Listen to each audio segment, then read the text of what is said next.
Okay, wonderful. All right. Hi, everybody. My name is Brooke McGivern. I'm a speech pathologist here at TIMS Medical. We're going to give people just a couple of minutes to log on and get started, and then we will hand over the floor to Emily Barrett and Dr. Steele. But as we are waiting to the top of the hour, I'll just go through a couple of housekeeping items. This webinar is eligible for 0.1 intermediate ASHA CEUs or 1 PDH. So if you are interested in obtaining ASHA CEUs, as with all of our webinars, you'll just complete the survey, which I will put the link to in the chat. The survey will be open for 7 days, so it'll be open from now until next Monday evening, at which point we'll close it and submit for ASHA CEUs. And if you're wanting a certificate of completion, we're happy to give you one of those as well. Just send us an email at tims-univ@tims.com, and I'll put that in the chat as well. And Dr. Steele and Emily have several resources regarding ASPEKT-C and aspects of their presentation this evening. So as we go through the presentation, feel free to check those out. But if you miss them, don't worry, we are recording tonight's presentation and it will be up on the TIMS website within 48 hours. So with that, I'm going to go ahead and hand over the floor to Emily. If you need anything, feel free to pop questions in the chat and they will answer questions at the end of the presentation. Emily?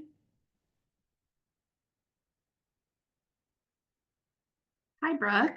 And I believe we have Catriona here with us as well, who's going to kick off the presentation. And Brooke, everyone's able to see my slides? Yes, yep, we can see your Wonderful. slides. Okay, so I guess we'll just wait for Catriona to join us.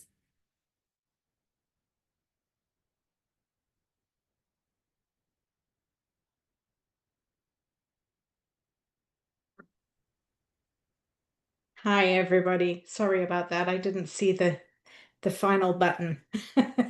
So good evening, everyone. It's really a pleasure for us to be here. I'm Catriona Steele, and I'm joined by Emily Barrett from my lab. And we are delighted to talk tonight about TIMS MVP and how that interfaces with our rating method called ASPEKT-C. And really the purpose tonight is to demonstrate some of the measurement tools in TIMS MVP that can be used in ASPEKT-C, but also in other methods if you're interested in these measurement tools. Thank you, Emily. So these are our disclosures. And of course, down at the bottom, the most important is that we are the developers of both the ASPEKT and ASPEKT-C methods. You can move the slide. Thank you. Just to start, we want to let you know that the demonstrations that are part of this presentation tonight were prepared using TIMS MVP version 5.2. And so if you're using an earlier version of the TIMS software, the functionality might be a little bit different, particularly with the tracing tools. And you can see the link there on the slide to more details about the different versions of the TIMS MVP software. We also wanted to say that the discussion tonight of ASPEKT-C is really a very high-level overview. This is not a complete ASPEKT-C training session, and so we'll be providing more information on ASPEKT-C training, as Brooke mentioned, at the end of the presentation. And then just to emphasize that TIMS MVP is one tool that you can use to perform ASPEKT-C, but there are other softwares also that can be used to perform the same functions. And we have instructions in particular for image J on our lab website. Next slide, please. So we are from the KITE Research Institute at the Toronto Rehab Institute of the University Health Network in Toronto. And we want to take just a moment to acknowledge that UHN operates on sacred land that has been the traditional territory of the Huron-Wendat, the Haudenosaunee, and the Mississaugas of the Credit River for thousands of years. This territory was the subject of the Dish with One Spoon, Wampum Belt Covenant, which was an agreement to peaceably share and care for the resources around the Great Lakes. And so today, the meeting place of Toronto is still home to many Indigenous peoples from all across Turtle Island. And we are grateful to have the opportunity to work and learn on this territory. And we also want to take a moment to acknowledge the other members of the Steele Swallowing Lab team who are shown here. And these individuals spend a lot of time rating videos and doing measurements and are really integral to the development of the methods that we use. Next slide, please. So tonight, I'm going to begin with a high-level overview of reference values in ASPEKT-C, and then I'll hand off to Emily, who's going to walk you through how to use the TIMS MVP software for 3 particular measurements that are part of ASPEKT-C, and those are time to LVC, total pharyngeal residue, and pharyngeal area at maximum pharyngeal constriction. And we're then going to apply these in a case study and then wrap up by discussing future directions. And we're hoping to leave a good 10 minutes at the end for Q&A. So it's just a reminder here to please put your questions in the chat box at the bottom of your screen. Next slide, please. So to set the context here, I'd like you to look at the examples on the slide. These are all swallowing examples where you as a clinician might need to know whether the situations that are described here fall within what we might call normal or functional limits versus being something that would be clinically concerning as a speech-language pathologist. And so you can see here that there are a variety of contexts that become relevant and that might modify your answer. So in addition to sort of asking about a penetration aspiration scale score, for example, it might be important for you to know that that score was obtained on thin liquid, or knowing where the bolus is at the beginning of swallow onset, that there might be variations in that parameter based on the consistency of the bolus, so that we know that it's actually quite normal for solid foods that are chewed to be lower in the pharynx at swallow onset than liquids. And so these kinds of questions are the kind of questions that were the inspiration behind the work that we do in the lab around developing quantitative reference values for videofluoroscopy. Next slide, please. So reference values or norms are in really common use both in clinical situations and outside clinical situations. And you can see a number of examples of how reference values might be used in your life. So if you're a parent or a grandparent, you'll be familiar with understanding where your child falls relative to height and weight growth charts, and that these are different by age and by sex. And as a clinician, you almost certainly have looked at lab test values in charts for your patients. And in those reports, there's usually some sort of interpretation given to tell you whether the value for that particular test is within the expected range or high or low, and that guides your decision about whether or not the value is of clinical concern. Next slide, please. So since about 2015, the work in my lab has been focusing on trying to develop a comprehensive set of reference values for healthy swallowing for quantitative videofluoroscopy measures. And to do this according to the different consistencies on the IDSI framework, starting with the thin to extremely thick drink side of the framework. And so we've been assembling this data and looking at how sex and age might influence these values. We're also interested in confirming whether any of the methodological choices we make in videofluoroscopy, things like head position or cued swallows, how those shift numbers on the tasks that we're looking at. And ultimately, we hope to be able to define particular values that would be called clinical decision limits, that are points along the continuum of values for a particular parameter that divide values of no concern from values that are of concern. Next slide, please.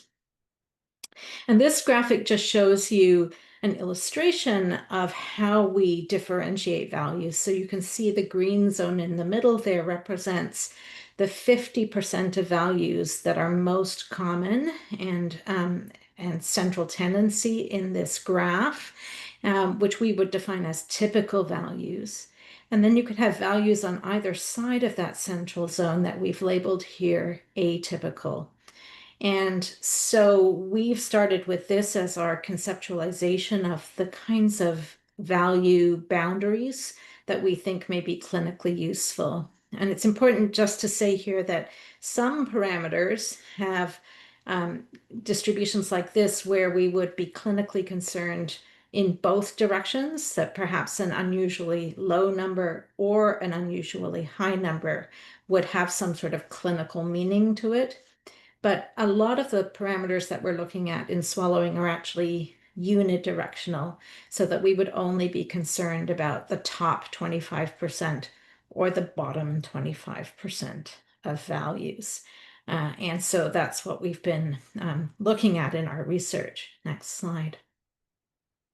To do this work, we developed a standard videofluoroscopy protocol for research. You can see the components there. We've been collecting 5 IDSI levels from thin through extremely thick.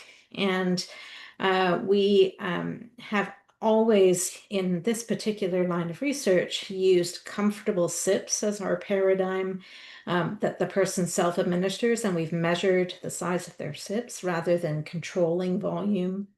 And we've always used non-cued swallows. Next slide, please. In addition to the data collection protocol, we had to develop a standard operating procedure for videofluoroscopy rating in the lab. And that is what is now known as the ASPECT method. And this slide shows you the most recent flow chart illustrating the steps in that method. It's a very time-consuming and very detailed research method that yields 17 different parameters describing quantitative aspects of swallowing. Next slide. And so we've used that protocol to be able to publish reference values. We published an initial paper in 2019, and then in 2023, this update. And the next slide. So for each of those IDSI levels, we have tables in that article with the 17 parameters that are measured. And you can see here that we're able to provide the 50th percentile, or the median value in healthy people, and the boundaries of the reference interval from the 2.5 to 97.5 percentile. And on the right, we show suggested clinical decision points that would differentiate concerning values from those are not of concern. So there are separate tables for each IDSI level. Next slide, please. So along the way, as we've done this work, we've learned a lot. And I think probably the bottom part of the slide tells the most important learning, which is that doing the full ASPECT method, all of the steps on that flowchart, is not clinically feasible in everyday clinical practice. And so in order to make it possible for clinicians to think about where their patient falls relative to healthy reference values, we needed to develop a clinically feasible version of ASPECTs, and we call that ASPECT-C, or ASPECT for clinical practice. And in order to come up with a shorter set of parameters, we also needed to think about tasks that are most likely to reveal impairments in swallowing safety and efficiency, and what had we learned from our data collection along the way. And then to look at those 17 parameters and ask which of those parameters are most likely to be the culprits in terms of being the mechanisms underlying those impairments. Next slide, please. So that learning informed what we now call the ASPEKT-C videofluoroscopy protocol. This is a suggested minimally adequate protocol for videofluoroscopy, starting with a diagnostic component that has 6 core tasks highlighted in red there. And these are tasks that, based on our research, will help you answer the question, does this patient have a problem with swallowing safety? Those are the thin liquid tasks. And secondly, does this person have a problem with swallowing efficiency in the mildly thick tasks? And using those up to 6 tasks, you're able to answer that question and then also identify whether the most common mechanisms are at play. That leaves, in our opinion, room in your videofluoroscopy protocol to include additional tasks that might stress the system or explore the benefit of interventions. Next slide, please. And so from the original reference values work, then this led to the ASPEKT-C protocol and the ASPEKT-C decision-making algorithm that you can see here on the slide. So this includes sort of 8 questions that you ask by going through the key parameters. So you start at the highest level by asking, is the swallow unsafe? Or is the swallow inefficient? And if your answer is yes to that, then you drill down to the most common explanatory parameters that are shown below. And Emily's going to illustrate this a little bit for you. Next slide.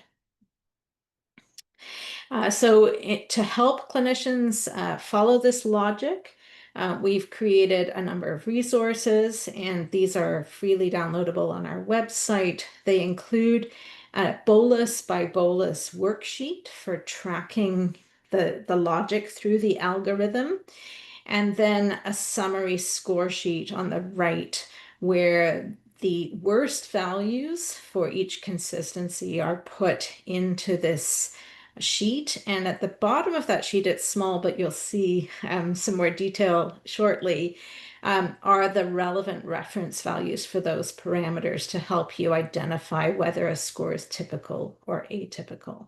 Next slide, please.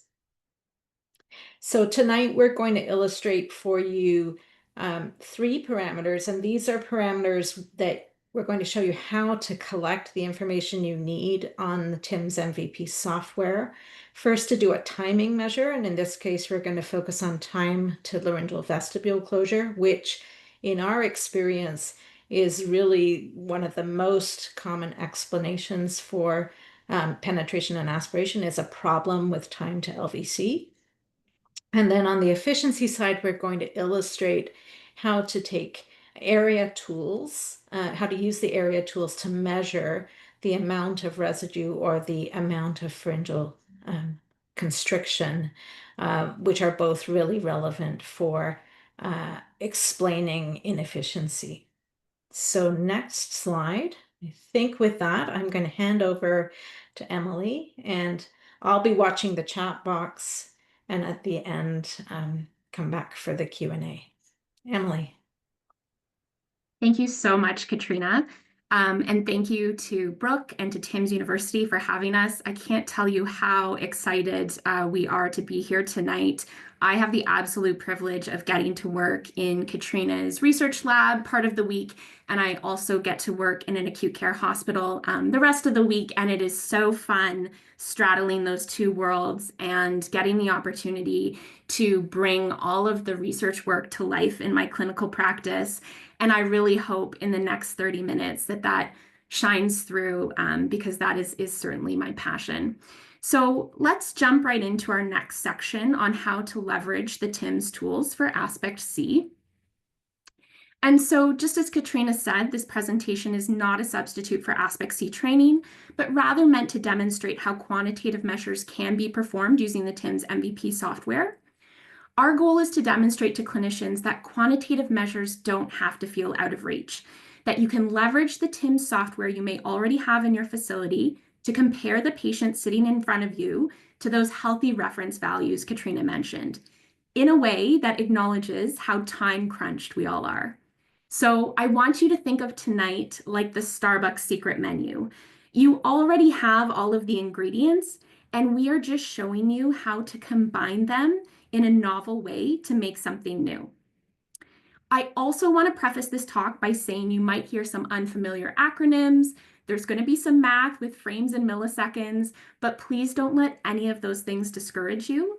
Know that there's going to be a lot of resources at the end of this talk, just like Brooke said. So if you miss something or you have questions along the way, you're going to be able to circle back to this material at your own pace. I'm now going to review some of the ASPEKT-C general overriding principles, as this method may be very different from other videofluoroscopy methods with which you're familiar, and these details are relevant to how we leverage the TIMS tools. There may be some people on this call who've never heard of ASPEKT-C, and there may be some who are already using it in their clinical practice. So let's just all quickly get on the same page. So this is your ASPEKT-C worksheet that you would use to score your clinical videofluoroscopy. ASPEKT-C has 6 core task boluses, Catriona mentioned, 4 thin liquid cup sips and 2 mildly thick liquid cup sips. And ASPEKT-C looks at swallowing safety, represented here in blue, and swallowing efficiency, represented here in orange. And each of these 9 columns helps us to understand what mechanisms are contributing to swallowing impairment. And then we have a second page to the worksheet where you can score other IDSI level boluses you might wish to try, as seen with this empty column. And published reference values are available for IDSI level 0 up through to 4, so pure 8 or extremely thick. The next important thing to know is that with ASPEKT-C, you don't necessarily score every parameter every time. ASPEKT-C has an analysis algorithm, which is just a fancy way of saying it's a choose your own adventure where you follow your patient's lead. For example, if your patient demonstrates a safe swallow, meaning they have a score of 1, 2, or 4 on the penetration aspiration scale, we aren't analyzing their swallowing safety mechanism for that bolus, and we skip all the way to swallowing efficiency, as you see here in green. On the next swallow, if they demonstrate an unsafe score, like we see here with a PAS of 3, you would score the rest of the blue columns to see what mechanisms were potential contributors to that impaired score. If your patient demonstrates an efficient swallow with 1 swallow per bolus and residue levels that fall below 2% of the C2 squared space, then we aren't investigating any efficiency mechanism parameters in orange because we don't need to. By contrast, if your patient demonstrates an inefficient swallow, 3 swallows per bolus, for instance, and residue levels that exceed those healthy typical thresholds from that reference values chart, then we are going to look and see what mechanisms are contributing. 2 things I'm going to draw your attention to just to give some foundation. 1, our research group proposes this reordering of the penetration aspiration scale, as we believe a 4 on the current scale where penetrated material is ejected from the airway to be less severe than a 3. And 2, we know many patients who aspirate don't do so on every swallow. This is where ASPEKT-C encourages us to focus our precious clinical time and attention on the boluses that are atypical to look for mechanism. But it also allows us to see at a glance the frequency of penetration and aspiration.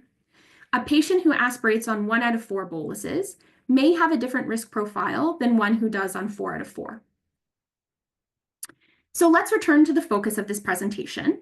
When you think about ASPEKT-C with these 9 columns, only 3 of them require measurement in TIMS MVP or another software like ImageJ, whereas the remaining 6 are questions that you can score with frame-by-frame review.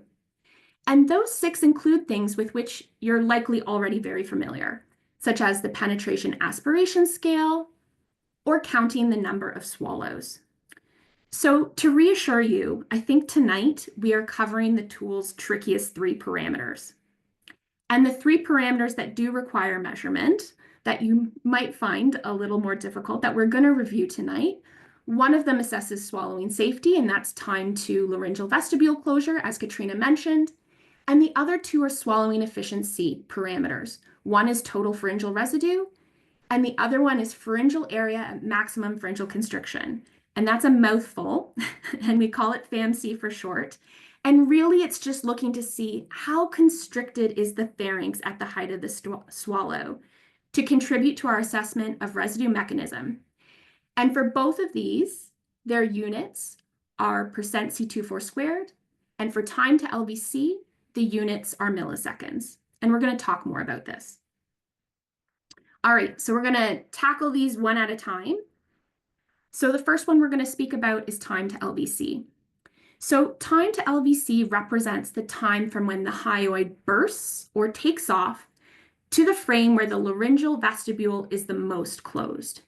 In other words, how quickly are you closing your airway from when the swallow starts? And we measure this in milliseconds. I'm going to show you how to convert frames to milliseconds, but you should know that if your fluoroscope is set to capture 30 frames per second, then each frame equates to 33 milliseconds. And if your fluoroscope has a capture rate of 25 frames per second, then each frame is 40 milliseconds. And this really just depends on the fluoroscope equipment you are using. A guardrail to consider to minimize the risk of getting wrong values here is that you're never going to have a time to LVC of, let's say, 50 milliseconds. And that's because if your system is set to record at 30 frames per second, you can only have increments of 33 milliseconds. So when we say here at the bottom that you have a reference value of less than 167 milliseconds, we really mean 5 frames or less, right? For a 30 frames per second system, because it's 33, 66, 99, 133, 166. Okay, so this screenshot should look really familiar to many people on the call who are already working with TIMS MVP. This is the 5.2 release. You can see on my screenshot here in purple that I have confirmation we're set to record on the TIMS at 30 frames per second. And you can see here in the red box, I have my frame number, which will ascend as we play through the video.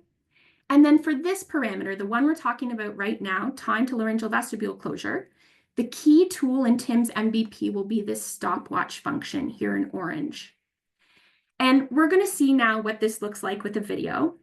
And I'm going to use my best sportscaster voice to talk you through step by step, play by play, if you will. So just bear with me here. All right, so we're going to open our TIMS review software. We're going to go to our study dashboard, select the study we want to review.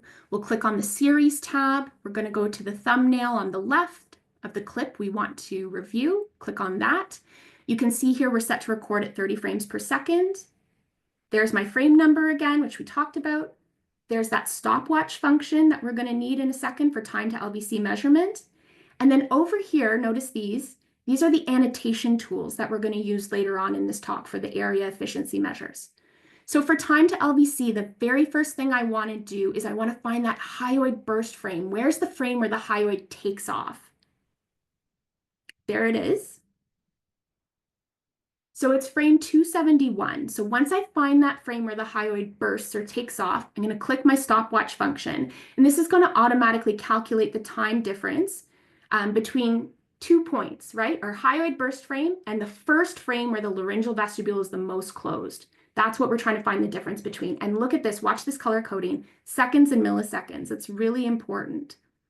So now that we've found the frame of the hyoid burst, we're going to scroll forward to find that first frame where the laryngeal vestibule is most closed. And what you're going to notice as we scroll forward is we're going up in increments of 33, 33, 66, 99, 133, right? There's that first frame where the laryngeal vestibule is the most closed. We went forward 4 frames or 133 milliseconds, and we're going to document that now in our score sheet. So you don't have to do any difficult calculations. TIMS, the stopwatch function, is calculating the difference between those 2 time points for you. And so again, you can notice we started at frame 271. We arrived at frame 275. That's the difference of 4 frames. And again, that's 133 milliseconds. So with that 133 milliseconds in mind, we're going to compare that to our typical reference values score sheet. And you can see here that despite this patient having a PAS of 3, their time to LVC fell within healthy reference values, right? It's less than this 167 milliseconds. And so this mechanism is not contributing to aspiration risk in this case. And that's really good to know. And when we discuss the case studies at the end of this talk, you'll actually see why understanding particular mechanisms as part of your assessment is really helpful to determining where to go next. All right, we are going to move on to the second parameter that requires measurement that we're going to talk about tonight, and that's total pharyngeal residue, or TPR. So this is measured on the initial swallow of the bolus. And that's very similar to other videofluoroscopy tools where we look at residue after that first swallow. So if the patient swallows 5 times to clear a bolus, you measure residue after the first of those 5 swallows. What you measure here is an area measure, and its units are percent C24 squared. And you can see in the reference values table here what we expect those scores to be. To be clear here, we are not measuring residue as a percent of the bolus. Instead, we are measuring residue as a percent of how it fills this C24 squared space. And this is because the size of this space can differ based on patient height and sex. And so using an internal scaler like the C-spine allows us to normalize those differences. So 5 milliliters in a tiny kyphotic pharynx of a 5-foot female may present a different aspiration risk after the swallow than the same 5 milliliters in a 6'8" male basketball player who has a cavernous pharynx.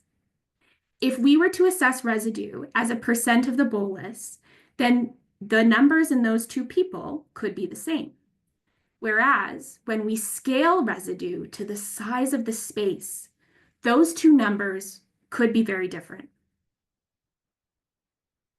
And we measure residue in ASPEKT-C, that is to say we trace it, because we aren't good at estimating.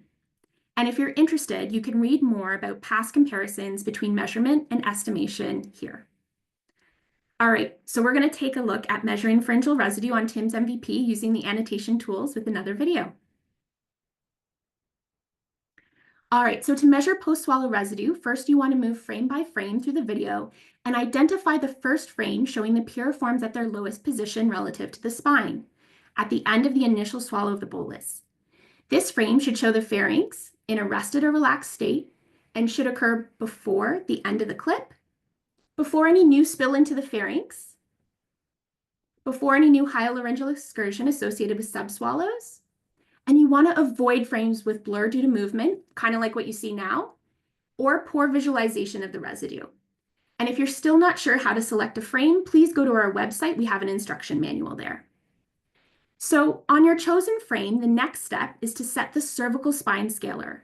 Previous literature has shown that scaling measurements to the length of the C24 cervical spine allows for anatomically normalized measures that control for differences in pharyngeal size, such as due to height and sex.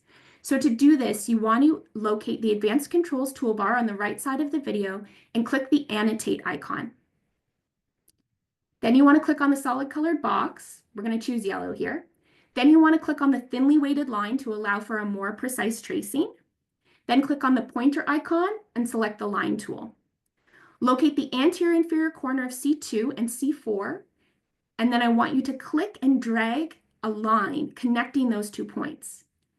Then you're going to click on the ruler icon in the top corner to display the value associated with your measurement, and then you're going to override it by setting it to 10. We are setting this to 10 to create a 10 by 10 box that represents the C24 squared space. So any subsequent area measurements will be automatically calculated as a percent of the C24 squared space, that is a percentage of 100. So now that we have our anatomical scaler, we are going to go and click on the line tool again so that we can select a different tool. So you could use magic wand or magic brush here, but we're not going to do that for this talk. We're actually going to use the freehand tool represented by the pen icon. And so before you start tracing, you might wish to zoom in. And then you have the scroll bars here on the right and the bottom. to allow for a more precise tracing. And when you're done, you can absolutely zoom out again to shrink it back to its original size. So now with the freehand tool selected, you want to click and drag a contour around all the visible residue. And I'm just going to pause here for a second just to identify the boundaries with which we are tracing in this method. So for ASPEKT-C, the boundaries of the pharynx are the top of C2, right? If we were to draw an invisible line across from the top of C2, down the base of the tongue, anything in the vallecula, down the posterior side of the epiglottis, down the lateral channels, into the piriform sinuses, and back up along the posterior pharyngeal wall, okay? Something I want you to watch while we trace, and I'm just going to go back here for a moment. As we trace these discrete areas, notice we're going from a big number to a small number. Watch, big number to small number. Big number to a small number. And I'm going to pause there for a second. And the reason that's occurring is because when you use the freehand tool, it's not omnipotent. It doesn't know what you're trying to trace. And so as you begin to trace the outline of your shape, what it is giving you is the length of the line, which makes total sense. It's not until the shape snaps to close that you get an area measure. So that just means when you're tracing your residue, you need to make sure that your shape snaps to close, so that you get an area measure. Otherwise, you will get a length of the line. And the length of the line number will be larger and it will inflate your residue numbers inaccurately. So that's something to just keep a close eye on. So for the purposes of this talk where we're super time crunched, we've only traced these 3 areas, but certainly in this particular image, you would go down here and trace other pharyngeal residue that's down here in the piriforms. This particular patient, interestingly, has this structural opacity here that you would certainly want to avoid and not confound for pharyngeal residue. And that's where, if you go back to that slide that Catriona showed you at the beginning with the ASPEKT-C protocol, one of the things that's suggested is a saliva swallow. And that's where having a view of what the structures look like before any barium is introduced into the pharynx can be really helpful to make sure that you're distinguishing structure from residue. And so that's really important to keep in mind. So let's imagine this was all the residue that was involved in the pharynx and we had traced it all. So what you're going to do is add up your area numbers that you've traced and then put them here in your worksheet. You do not have to do any difficult calculations here. This has already been done for you by TIMS. This value, the 6.8% of the C2 squared space, has already been calculated because of your work with this scalar. Do not make the mistake of accidentally adding your scalar to your area measures. All you want to do is add up those area measures when you're looking to compare your value to the reference values. All right, so in that particular case, if all we had was 6.8% of the C2 squared space, this was 1 cup sip thin liquid, we would want to compare, well, how does 6.8% of the C2 squared space being filled with residue compare to healthy reference values? We would expect less than 1.7%, so this value falls out as atypical. We all make mistakes when tracing residue, and losing a good tracing can be really painful. I know this because I will often let out an audible gasp when I'm at work, and my colleagues will usually know exactly what's happened. So with that in mind, I want to draw your attention to 3 tools to save yourself some grief, especially when you're tracing residue where you may be tracing multiple discrete areas like in that last video. And that's the difference in the TIMS tools between undo versus erase versus clear all annotations. So if you trace 3 discrete areas of residue, like we did in that last video, 1, 2, 3, undo will get rid of area number 3. Eraser, here in green, would get rid of whichever one you click on. So 1, 2, or 3. And clear all annotations, as seen with the trash can, will get rid of 1, 2, and 3. Okay? So hopefully you can use these tips in the future. Okay, so we've come to the very last parameter we're going to talk about tonight, and that is pharyngeal area maximum pharyngeal constriction, PhAMPC. Okay, and this is a mouthful, but basically it represents how constricted is the pharynx at the height of the swallow. It's assessed as a potential mechanism that could contribute to atypical amounts of pharyngeal residue. It's an area measure, and its units are percent C24 squared. So we're going to come now to our last video. So to measure PhAMPC, first you want to move frame by frame through the initial bolus swallow and identify the first frame showing maximum squeeze of the pharynx. That is where we have the smallest amount of unobliterated space in the pharynx. Unobliterated space, if present, may be filled with either barium or air. Note that the selected frame must be chosen before the upper pharynx begins to relax, before tracheal descent, before laryngeal vestibule opening, before nasopharyngeal relaxation. And if you have any questions about how to choose, please look at the instruction manual on our website. So once you've chosen your frame, you want to use the same steps as we did for residue tracing to again set that C2, C4 scalar line. And then you want to make sure your value is overridden to 10. And you may wish to zoom in on your frame before starting to trace. Then you want to use that freehand tool that we showed you. And we're going to use those same boundaries as I described to you earlier when we were talking about TPR, or total pharyngeal residue, to trace PhAMPC. Okay, so below the top of C2, anterior to the posterior pharyngeal wall, above the UES, posterior to the arytenoids, pharyngeal surface of the epiglottis and base of tongue. And we're not tracing into the airway. So here this patient is penetrating. We are not tracing that as part of our maximum pharyngeal constriction, which makes sense, right? Here, there's one more section of bolus that we need to include in our PhAMPC tracing. And again, we are avoiding this structural opacity here because it is not bolus or air. I'm again just showing you where those eraser tools are. And there's the clear annotations tool, just in case you make a mistake with your tracing. Once your tracing's complete, you're going to add up those area measures and insert them right into your worksheet. You don't have to do any other calculations. TIMS has done it for you because we've already scaled to the C24 squared space.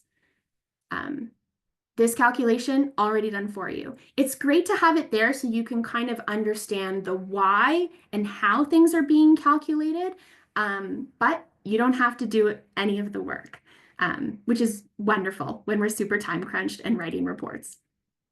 All right, so you would compare your reference value then to the 11.7% we got, and you're going to see that's going to fall out as atypical, right? Because we would expect less than 2.7% for that cup sip thin liquid, and we're getting 11.7%.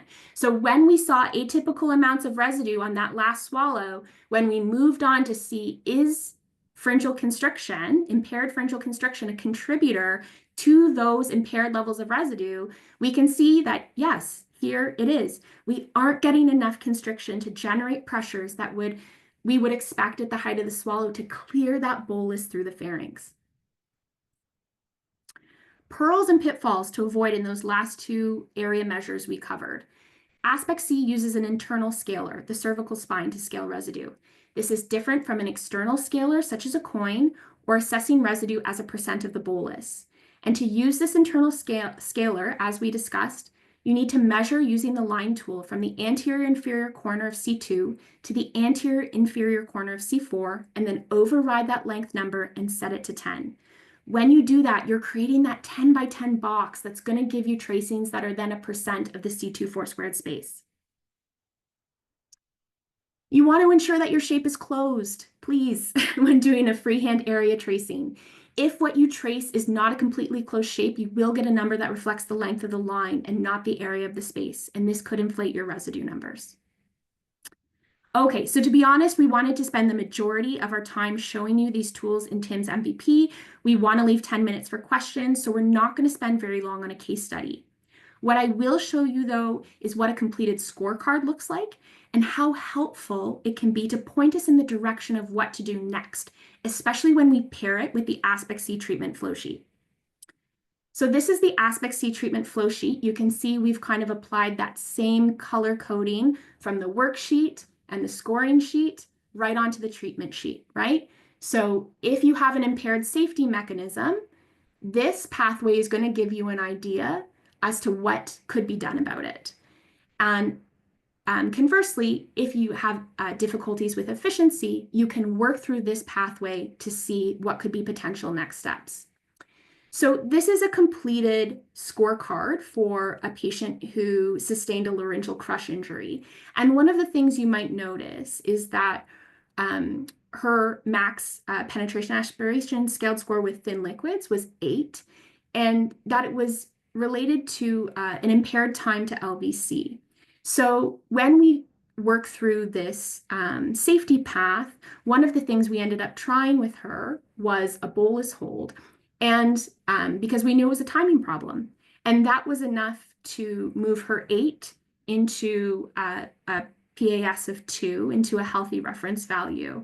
And because we understood her mechanism, we could make that compensatory recommendation. All right, so now let's shift into patient perspectives and future directions. Something we've begun to explore is the impact that being able to share reference values has on patient counseling. Many of the patients I see in my clinical practice have multiple comorbidities. They have Parkinson's and they have diabetes. They've had a stroke and they have hypertension. And being able to contextualize their videofluoroscopy results to typical atypical thresholds makes a lot of sense to them. They're already doing this for their blood sugars or their blood pressure. Are their blood sugars in a healthy range? Now we're doing it for swallowing. When you can say to someone, you swallowed 3 times and we would expect you to swallow once, that makes a lot of sense. When you can say, this space is 20% filled with residue after you swallow, and we would expect less than 2, that makes a lot of sense to patients. I once asked a patient for feedback on what it's like to get this kind of referenced result compared to a healthy sample, and she said to me, well, what were you doing before? And I get that reaction. The second testimonial you see on the slide here was from someone who participated in our Healthies research study. And I think what jumps out to me is the idea that people like to be compared. There's reassurance in that. Is this what my brain on CT is supposed to look like? Is this what my lungs on X-ray are supposed to look like? Is this what my swallowing on videofluoroscopy is supposed to look like? We as a lab are always searching for ways to make it easier for us as clinicians to take the numbers from the research and incorporate them seamlessly and accurately into our clinical work. To that end, we are working with TIMS on the development of an ASPEKT-C scorecard to allow scoring and calculation of these measures within the TIMS review software itself, so stay tuned for that. We've also been working with TIMS on the assessment of various styluses on the ELO monitors, which is the touchscreen monitor that comes with the TIMS system. But we've also been trying it on other devices like touchscreens that our laptops have, where we have the TIMS review software installed, and then comparing the tracings we're obtaining that way to those that we have obtained in conventional ways. Now, this is all in the QA phase, but I think it's an important advancement to promote the accessibility of tracing residue and quantitative measures beyond the typical mouse skills. So we want to flag it so that you can stay tuned for details in future releases. We also continue to collect data and expand the healthy sample that underpins all the numbers I showed you today. And that may mean that in the years to come, the thresholds we showed you tonight may change slightly. And I think that's great. That's science. When we know more, we do better. So all of this is to say, just stay tuned to our website for the most up-to-date scoring sheets. Finally, we are now pleased to offer copies of our ASPEKT-C worksheet and scoring sheet in Portuguese and Spanish on our website. And I just want to give a huge thank you to our multilingual, multi-talented lab team for making this happen. Our instruction manual will also be posted into those 2 languages shortly, so stay tuned for details. So let's set aside future directions and talk about 4 resources you can take away from tonight's talk. One is to know that we're running ASPEKT Academies this spring and summer. ASPEKT Academy is geared to training researchers in the ASPEKT method. So it's an in-person course that lasts 2 full days, and participants are expected to complete 2 hours of self-study. It's web-based training before the course. If this is something you think you might be interested in, there's more information on our website.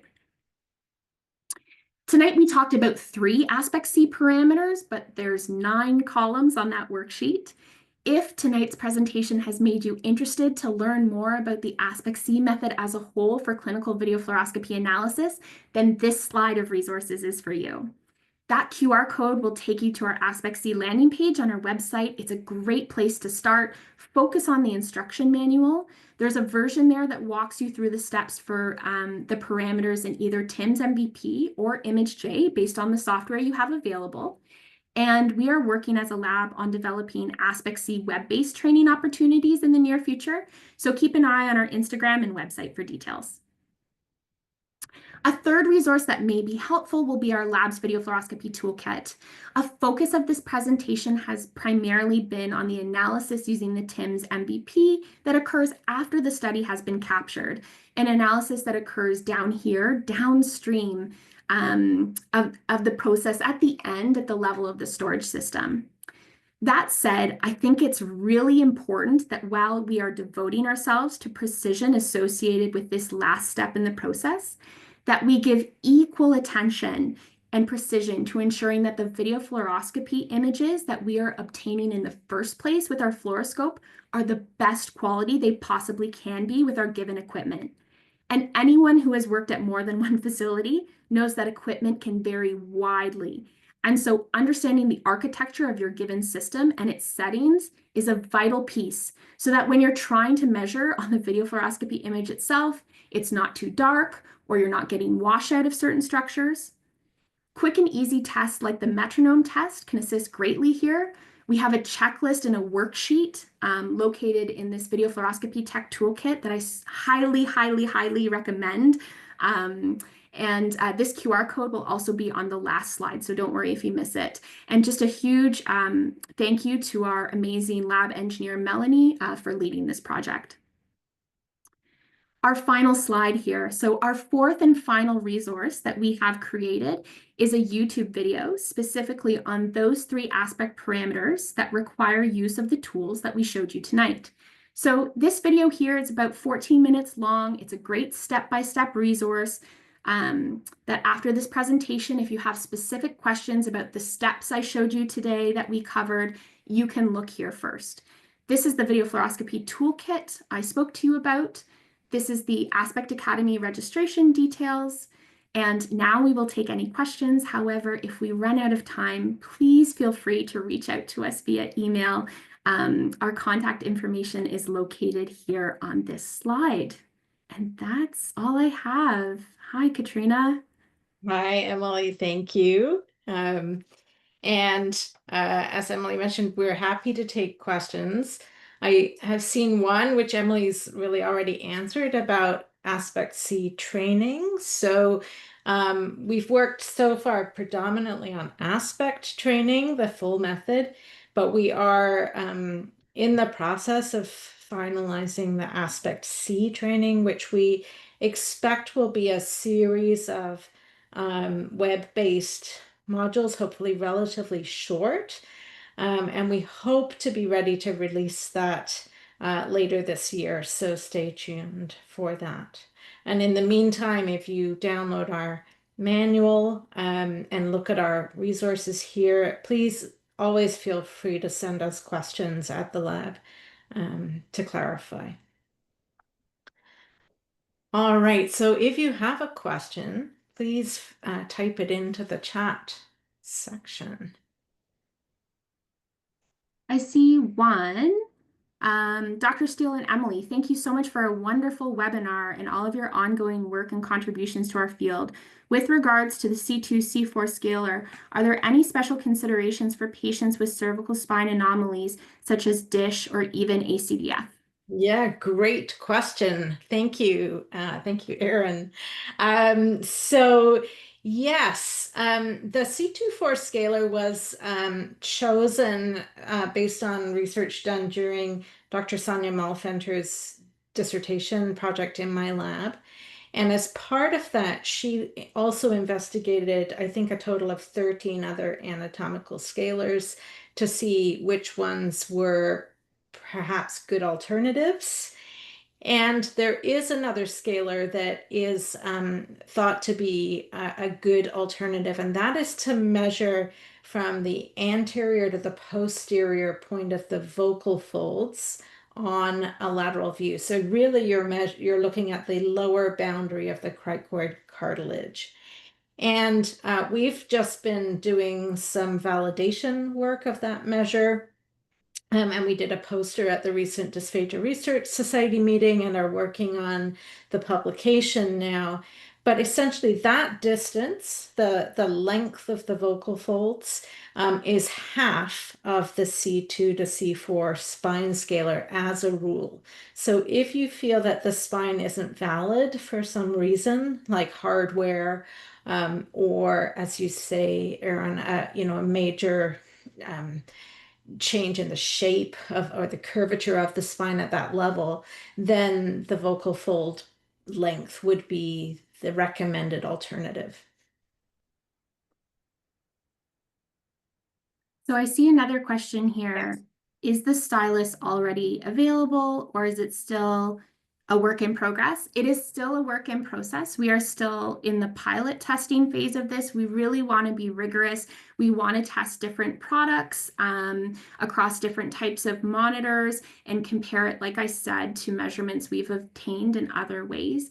But like I said, we wanted to flag it for you all because I think it's really exciting that TIMS is partnering with us on this. I think it really opens up the accessibility, mouse skills, and fine motor skills. We want to make tracing as accessible as possible, which is why we are exploring these other avenues. It's not ready for prime time yet, but please keep an eye on the TIMS website for details. You can take a look under future releases, under those release notes that you saw on that first slide. And once it is ready for prime time, it'll be included there. Great. I see two other questions that I'll take here. The first one is about how we decided in our initial research to call a swallow normal. And so what we've been doing in our research is recruiting people who have no history and no complaints of any swallowing difficulty. And we also administer to them the Sydney Swallow Questionnaire, which is a patient-reported measure to pick up any symptoms of swallowing difficulty. So all of the swallows collected from people who meet that inclusion criteria go into our database of what's considered normal or healthy. And we expect that there will be a range of variation in that sample, which is exactly what we're trying to understand is how big is that range? And then assuming that some percentage of those swallows might overlap with swallows that we see in people who report dysphagia or who have recognized impairment, and trying to figure out how those two groups separate. So that's what we call a reference swallow, if you will. And then the second question was about the incorporating this protocol into an MBS-IMP kind of context. So that's a great question. So the protocols are different, but I think they're complementary. And so MBS-IMP gives you, according to their very standard protocol, a sense of where the impairments might lie. But you'll know that there are ordinal scores, and 0 and 1 are typically considered not impaired on MBS-IMP, and then scores of 2 and 3 are impaired, or the cut point between scores might vary depending on the component that you're scoring. What ASPEKT-C or ASPEKT enable you to do is go beyond that and to have a quantitative measure that you can be more confident about which side of the line does it really fall on, and then also has it moved meaningfully across time, either getting worse or getting better. So because the data collection protocols are a little bit different, at the moment we need to be a little bit cautious in using ASPEKT-C and aspect interpretation values for all of the tasks in the MBS-IMP. But there are tasks in the MBS-IMP protocol that map directly to what we are doing. And that is the cup-sip task for thin and the cup-sip task for nectar, or mildly thick. So you can look at those two tasks and find the reference values in ASPEKT-C. And then we also have interpretive guidelines for other consistencies in ASPEKT-C. It's probably important to highlight that the reference values for the moderately thick and extremely thick liquids are taken for teaspoon-sized boluses. So they're more in the 5 milliliter range. So I think this is one of the methodological pieces that we're collecting more data on so we can understand the generalizability of these measures across slightly different measurement contexts. But certainly for those tasks, you can collect them in the MBS-IMP and dig further into them if you want to, using ASPEKT-C measures. Catriona, there's a couple questions that have come up that kind of feel related to me around a theme. So I'm going to pose them to you. So let's say you have an ICU patient where you don't necessarily feel comfortable doing a cup sip and you start with a teaspoon thin liquid. Could you use the ASPEKT-C reference values to assess that thin liquid teaspoon? Conversely, what about solids? Right. So the honest truth is I don't know. And so I can't say with 100% confidence that the measures that we're reporting for cup sips can be applied to teaspoons or much smaller volumes. So this is a piece we're investigating, and I would be somewhat cautious about it at this point in time. But I completely appreciate that there might be patient contexts where you want to be more cautious initially. And I think that what still follows is that the mechanisms are likely the same, right? So if you see a penetration aspiration scale score of concern on a smaller bolus, you can still look at whether the laryngeal vestibule is closed. And you can still look at the timing, although whether the timing reference value is strictly appropriate, we don't know yet. But if it's longer than you would see for a larger sip, then I think you can conclude that there's a problem. So I think there's some extrapolation you can do. For solids, we're working on solids. It's a different beast, right? Completely. And it's challenging because we don't have standard barium products available for solid boluses, or we're interested in IDSI levels 5, 6, and 7. So it's work in progress. We hope to publish some pilot, if you will, results later this year. And over time, depending on what we learn, those might become part of a future iteration of ASPEKT-C. Jennifer asked a question, are you measuring time to LVC in swallows where full LVC is not obtained? The answer is yes. If you look at that flow sheet, the very first question we ask before time to LVC is around LVC integrity. Are you getting full closure or not? Because that can be a mechanism in and of itself. And even when you do go on to measure time to LVC, you're looking for the first frame where the laryngeal vestibule is the most closed. We do appreciate some patients never achieve full laryngeal vestibule closure. So you're just looking for that first frame of most closure. So great question. We're looking at both of those things and we look at them separately. And I think that's really important because one's a timing measure and one speaks to laryngeal vestibule closure integrity. I see a question here about protocol from Monica. Is it okay to skip around on the ASPEKT-C protocol, the testing protocol? And I think to say that to some degree, yes, there's some flexibility. The core swallows, the idea is you need up to 4 thin liquid swallows in order to know whether your patient has a problem with safety. So if you start on your first thin liquid bolus and they're unsafe, you can actually, I know it's interesting, and Emily supported the idea of looking for frequency of that problem. But theoretically, you already know that this person has a safety problem, and you could use ASPEKT-C and move on to your next question, which would, according to the core protocols, would be to then look at efficiency.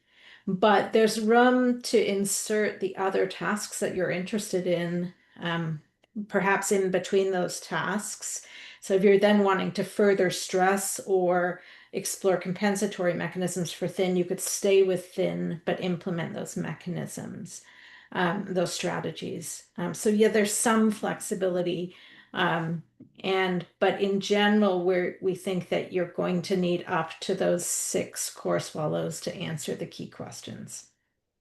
Nuke says, just want to confirm that the reference values for level 4 would apply to trials of pudding and applesauce, and the answer is yes. 100%. Level 4, we're referencing the IDSI level 4. And if you're not sure what would fall within the different IDSI levels, definitely take a look at the IDSI website for details. And then Katie has asked about our stimuli and whether we used Veribar or not. So this is a work that's been done in Canada. And unfortunately, we didn't have Veribar in Canada until last year. So when we started this work, we were, like many people around the world, without access to Veribar. And so we used EasyPake, and we thickened the EasyPake to target consistency using one line was with a starch thickener, and one line was with a xanthan thickener, and that's where the reference values have been taken from. We're currently analyzing new data with Veribar, and that's actually one of the big methodological questions we hope to answer in the next year is, does it matter? Do we get slightly different values for one product versus another? And just hearkening back to that variability we were talking about, we're hoping that the differences that do exist will not be big enough to shift values out of one range into another. But stay tuned. There may be a couple of parameters, and I think we're fully expecting that residue might be one of those parameters because we know different bariums come in different stickinesses. And so that piece we may have to update next year based on product. And I just have to say, it's so exciting when these clinical questions align with the research we already have ongoing because we want to know the same things. We're eager to know. And then maybe the last question, Jennifer said, will you be working on obtaining reference values for pediatrics next? Good question. This is such a difficult question to answer because, of course, with adults, we've been able to recruit otherwise healthy individuals and consent them to undergoing videofluoroscopy. And there is no way that any ethics board that we know of would give us permission to do that in children. But there are ways to take functional, safe, and efficient swallows collected in the course of clinically indicated videos in children. And so we are actively discussing this as something that might be in the next, goal. It will take more than one lab. And so we'll probably be reaching out to find people to help us with this. But yes, and it's not just pediatric versus adult. Obviously, there are infants, and maybe even within infants, we'll need to stratify between preterm and full term. And then there are toddlers who may be different again from older children. And so That C24 distance, that's going to come up because it grows. And that's a really good example of why having an anatomical scaler is so important. So definitely under discussion.